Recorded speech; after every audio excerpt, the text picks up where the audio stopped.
Some of you feel like life has passed you by, like everybody else got the opportunities, everybody else got the platform, everybody else got the title, the education, the respect, and you're just trying to survive another day. You don't have a fancy resume, you don't have the credentials, you don't have people praising your potential. And maybe you've believed the lie that because you don't have all that, God must not have much for you. But that is simply not true. Because when Jesus launched his ministry, when the Son of the living God stepped into human history, Matthew 4:18 says he went to Galilee. Understand that. Galilee wasn't Jerusalem. Jerusalem was the center of religion, the capital, the scholars, the Sanhedrin, the rabbis, the debates, the tradition.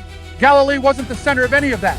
Galilee wasn't where the power was. Galilee wasn't where the influence was. Galilee wasn't where the elites gathered. Galilee was the working coast. Fishing villages, small towns, blue-collar faith, survival, struggle, need.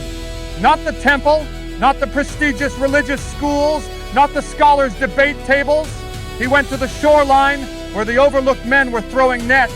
He went to the ordinary. He went to the workers. He went to the ones fighting just to make it through the day. In other words, he went to people just like you. And the first men he called weren't experts. They were fishermen. So why fishermen? Because God didn't start the gospel movement through scholars. He started it on people who know they need him. Fishermen weren't religious scholars. They weren't political influencers. They weren't temple elites. They were blue-collar, calloused hands, salt in their beards, mud on their sandals.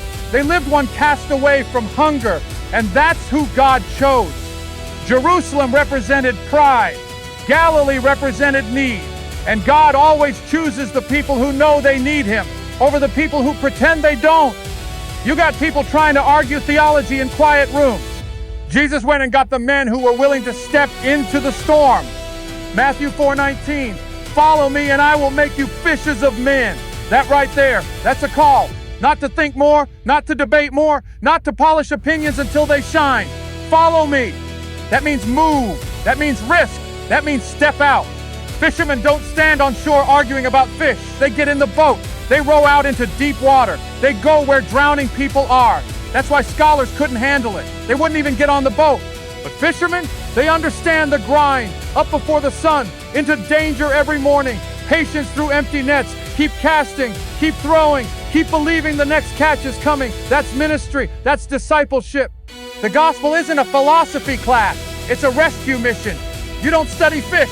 You catch them. You don't admire the net. You throw it. You don't wait for the drowning man to swim to you. You jump in and pull him out. This is not academic religion. This is a lifeboat. Stop thinking this walk is about more information. It's about transformation. Get up.